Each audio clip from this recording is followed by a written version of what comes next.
നമസ്കാരം. ഇത് ആർ രാജഗോപാൽ.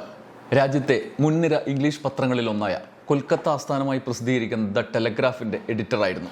മലയാളിയാണ്, നിങ്ങൾക്കൊക്കെ അറിയായിരിക്കും. അത്യാവശ്യം രാജ്യത്തെ രാഷ്ട്രീയം നിത്യമായി ശ്രദ്ധിക്കുന്നവരൊക്കെ, പത്രം വായിക്കുന്നവരൊക്കെ ശ്രദ്ധിച്ച ഒരു വ്യക്തിത്വമായിരുന്നു ആർ രാജഗോപാലിൻ്റേത്. മോദി സർക്കാരിൻ്റെ പല നടപടികൾക്കെതിരെയും ടെലഗ്രാഫിൻ്റെ തലക്കെട്ടുകൾ കടുത്ത പ്രതികരണങ്ങളായി വന്നു ഭവിച്ചിട്ടുണ്ട്. കേന്ദ്ര സർക്കാരിൻ്റെ അന്വേഷണ ഏജൻസികളുടെ കണ്ണിൽ കൊണ്ട പത്രമാണ്. പറഞ്ഞു വരുന്നത് ആ പത്രത്തെക്കുറിച്ചല്ല, അത് പറയാൻ വേറെ ഒരുപാടുണ്ട്. തൽക്കാലം മറ്റൊരു കാര്യമാണ്. അതിൻ്റെ എഡിറ്ററായിരുന്ന ആർ രാജഗോപാലിനെ പറ്റിയാണ്. ഏപ്രിൽ 17 അമേരിക്കയിൽ വെച്ച് അദ്ദേഹത്തിൻ്റെ മകളുടെ കല്യാണമായിരുന്നു. ഇതുവരെ അതിൽ കൂടാൻ അദ്ദേഹത്തിന് കഴിഞ്ഞിട്ടില്ല, അങ്ങോട്ട് പോകാൻ കഴിയില്ല. കാരണം അദ്ദേഹത്തിൻ്റെ പാസ്പോർട്ട് കേന്ദ്ര സർക്കാർ പുതുക്കി നൽകിയില്ല. അതുമാത്രമല്ല, കഴിഞ്ഞ തെരഞ്ഞെടുപ്പിൽ അദ്ദേഹത്തിന് വോട്ട് ചെയ്യാൻ പറ്റിയില്ല. SIRലൂടെ അദ്ദേഹത്തിൻ്റെ വോട്ട് നഷ്ടപ്പെട്ടു. അത് കഴിഞ്ഞ് വോട്ടില്ലാത്തതിനാൽ പാസ്പോർട്ടും പുതുക്കിയില്ല. ചുരുക്കത്തിൽ മകളുടെ കല്യാണത്തിന് പോകാൻ പറ്റാത്തതിനും അപ്പുറത്ത്, പാസ്പോർട്ട് പുതുക്കാൻ പറ്റാത്തതിനും ഒക്കെ അപ്പുറത്ത് സ്വന്തം പൗരത്വം തന്നെ പ്രതിസന്ധിയിലായിരിക്കുന്നു ആർ രാജഗോപാലിന്. ഇതൊന്നുമില്ലാതെ ഇനി SIR ആധാരമാക്കിയുള്ള പൗരത്വ രജിസ്റ്ററിൽ രാജഗോപാലിൻ്റെ പേര് കാണുമോ? ഇന്ത്യയിലെ അറിയപ്പെടുന്ന ഒരു പത്രസ്ഥാപനത്തിൻ്റെ എഡിറ്ററായിരുന്ന പ്രശസ്തനായ മാധ്യമപ്രവർത്തകന് സ്വന്തം പൗരത്വം പ്രതിസന്ധിയിലാക്കപ്പെടുന്ന സാഹചര്യം ഇന്ത്യയിൽ ഉണ്ടാകുമെന്ന് നിങ്ങൾ കരുതിയിരുന്നോ? SIR ഒരു വർഷം തികയ്ക്കുമ്പോൾ രാജ്യത്തെ 6 കോടിയിലധികം വോട്ടർമാർ നീക്കം ചെയ്യപ്പെട്ട വാർത്ത നിസ്സംഗമായി നമ്മളൊക്കെ വായിച്ചു തള്ളിയതാണ്. അതിൽ മരിച്ചവരുണ്ടാകാം, നാട്ടിലില്ലാത്തവരുണ്ടാകാം, അതൊക്കെ പരിമിതമാണ്. എന്നാൽ അതിനപ്പുറത്ത് ഈ പ്രതിസന്ധിയിലേക്ക് നയിക്കപ്പെട്ട കോടിക്കണക്കിന് മനുഷ്യർ, ആ 6 കോടിയിൽ എത്ര പേർ ശരിക്കും പൗരത്വം തന്നെ പ്രതിസന്ധിയിലായി അതിജീവനത്തിനായി നെട്ടോട്ടം ഓടുന്നുണ്ടായിരിക്കും?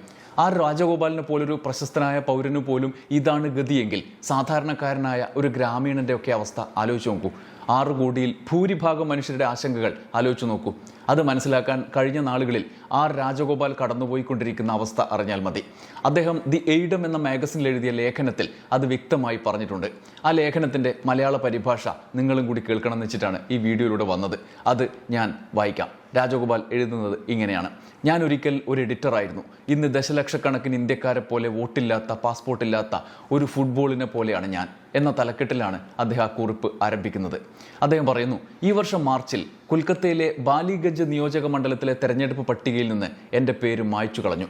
കാരണം 2002 വോട്ടർ പട്ടികയിൽ എൻ്റെയോ എൻ്റെ അന്തരിച്ച പിതാവിൻ്റെയോ പേര് കണ്ടെത്താൻ സ്പെഷ്യൽ ഇൻറ്റൻസീവ് റിവിഷൻ പ്രക്രിയയ്ക്ക് കഴിഞ്ഞില്ല എന്നതാണ്. എൻ്റെ പിതാവ് ഒരു ഗാന്ധിയനായിരുന്നു, വിരമിച്ച പ്രൊഫസറും കേരളത്തിലെ ഗാന്ധി സ്മാരക നിധിയുടെ മുൻ സംസ്ഥാന സെക്രട്ടറിയുമായിരുന്നു. 2016 അദ്ദേഹം അന്തരിച്ചു. ഇത്രയും ബോധവാനും മനസാക്ഷി നിഷ്ഠയുള്ള ഒരു വോട്ടറുടെ പേര് പട്ടികയിലില്ലാത്തത് എനിക്കിപ്പോഴും മനസ്സിലാകുന്നില്ല. പശ്ചിമ ബംഗാളിലെ ഏകദേശം 27 ലക്ഷം മറ്റ് നിവാസികളെപ്പോലെ ലോജിക്കലായ പൊരുത്തക്കേടുകൾ എന്ന് പറഞ്ഞാണ് എൻ്റെ വോട്ടർ പട്ടികയിലെ പേര് ഒഴിവാക്കിയത്.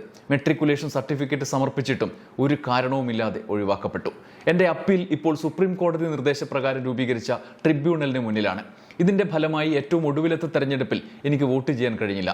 ഏറ്റവും ദുഃഖകരമായത് എൻ്റെ പാസ്പോർട്ട് പുതുക്കൽ അപേക്ഷയുടെ ഗതിയാണ്.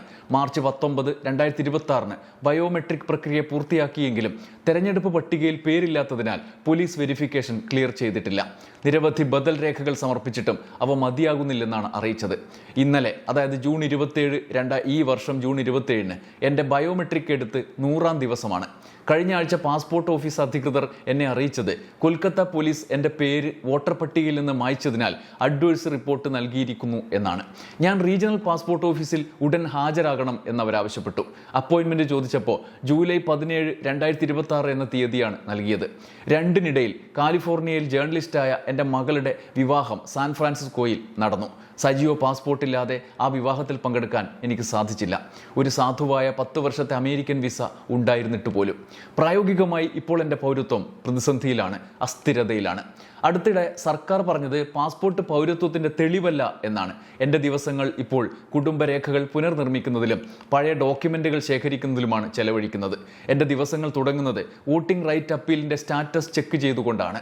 പിന്നെ പാസ്പോർട്ട് ട്രാക്കർ. അതിനുശേഷം 1965 അമ്മ പഠിപ്പിച്ച കോളേജിലേക്കും 59 അമ്മ പാസ് ഔട്ടായ സ്കൂളിലേക്കും കത്തുകൾ എഴുതുന്നു. അമ്മ ജീവിച്ചിരുന്നതിൻ്റെ ഏതെങ്കിലും രേഖ വേണം.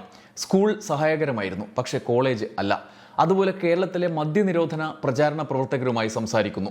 പിതാവ് മദ്യവ്യാപാരവും മറ്റും എതിർത്തതിൻ്റെ ഏതെങ്കിലും വാർത്താപത്രികയോ ഫോട്ടോയോ കട്ടിങ്ങോ വേണം. ചില അടുത്ത സുഹൃത്തുക്കളും പൊതുപ്രമുഖരും ഈ പ്രശ്നങ്ങളിൽ സഹായിക്കുന്നുണ്ട്. എന്നാൽ ഏതെങ്കിലും മാധ്യമ സ്ഥാപനമോ ജേർണലിസ്റ്റ് സംഘടനയോ, ഞാൻ ജേർണലിസ്റ്റ് സംഘടനകളിൽ അംഗമല്ല എന്ന് അദ്ദേഹം പറയുന്നുണ്ട്, ഈ ഏതെങ്കിലും വിഭാഗം എൻ്റെ സാഹചര്യത്തിൽ താല്പര്യം കാണിച്ചിട്ടുണ്ടോ എന്ന് എനിക്കറിയില്ല. ഒരു മുതിർന്ന ജേർണലിസ്റ്റ് എന്നോട് പറഞ്ഞത് ഈ സാഹചര്യം ഒരു വ്യക്തിക്ക് മാത്രമുള്ളതല്ല, നൂറ്റാണ്ടുകളായി ലക്ഷക്കണക്കിന് ഇന്ത്യക്കാർ നേരിടുന്ന ഒന്നാണ് എന്നാണ്. ഞാനത് സമ്മതിക്കുന്നു. എന്നെ ഒരു ഇരയായി ചിത്രീകരിക്കാൻ ഞാൻ ഒരിക്കലും ശ്രമിച്ചിട്ടില്ല. ഞാൻ ഉയർത്താൻ ശ്രമിച്ചത് ഒരു വലിയ വസ്തുത മാത്രമാണ്. ജേർണലിസത്തിൽ ജീവിതം ചെലവഴിച്ച് ഒരു പ്രമുഖ പത്രത്തിൻ്റെ എഡിറ്റർ ആയിരുന്ന ഒരാൾക്ക് ഇത്രയും ബുദ്ധിമുട്ട് നേരിടുന്നുണ്ടെങ്കിൽ യഥാർത്ഥ മാർജിനലൈസ്ഡ് ആയ ആളുകൾ എന്തനുഭവിക്കുന്നുണ്ടാകും എന്ന് ഊഹിക്കാവുന്നതേ ഉള്ളൂ എന്നാണ് ആർ രാജഗോപാൽ എഴുതുന്നത്. 6 കോടിയോളം പൗരർക്ക് വോട്ടവകാശം ഇല്ലാതായി. ഇനി പൗരത്വം തെളിയിക്കാനുള്ള രേഖ ഹാജരാക്കാൻ പറയുമ്പോൾ അവർ എവിടെ നിന്ന് എടുത്തു കൊടുക്കും? വോട്ടർ പട്ടികയിൽ പേരില്ലെങ്കിൽ നിങ്ങളുടെ പാസ്പോർട്ട് അടക്കമുള്ള രേഖകൾ ഇല്ലാതാകുമോ? ആകുമെന്നാണ് ആർ രാജഗോപാലിൻ്റെ അനുഭവം പറയുന്നത്. അദ്ദേഹത്തിൻ്റെ പേര് വോട്ടർ പട്ടികയിൽ നിന്ന് ഡിലീറ്റ് ചെയ്യപ്പെട്ടു. നരേന്ദ്രമോദി സർക്കാരിൻ്റെ ബനാന റിപ്പബ്ലിക്കിൽ അധികപ്പറ്റാകുന്ന മനുഷ്യർ അനന്തര കാലത്തേക്ക് പൗരത്വ രേഖകൾ തേടി ജീവിതം കൊണ്ടുപോകേണ്ടി വരുമോ? ഇത് അനന്തമായി നീളുമോ? ആനന്ദിൻ്റെ മരണ സർട്ടിഫിക്കറ്റ് എന്ന നോവലുണ്ടല്ലോ, അതാണ് എൻ്റെ ഓർമ്മയിലേക്ക് വരുന്നത്. മരണ സർട്ടിഫിക്കറ്റിനായി ജീവിതം ഹോമിച്ച, അതിനുവേണ്ടി ചെലവഴിച്ച ഒരു മകൻ്റെ കഥ. ഇവിടെ ജീവിച്ചിരിക്കുന്നു എന്ന് തെളിയിക്കാൻ വോട്ടർ പട്ടികയിലെ നമ്പർ നഷ്ടപ്പെട്ടവർ ഇനി എത്ര ദൂരം യാത്ര ചെയ്യേണ്ടി വരും? ഭരണകൂടം ഉത്തരം പറയുമോ? നന്ദി, നമസ്കാരം.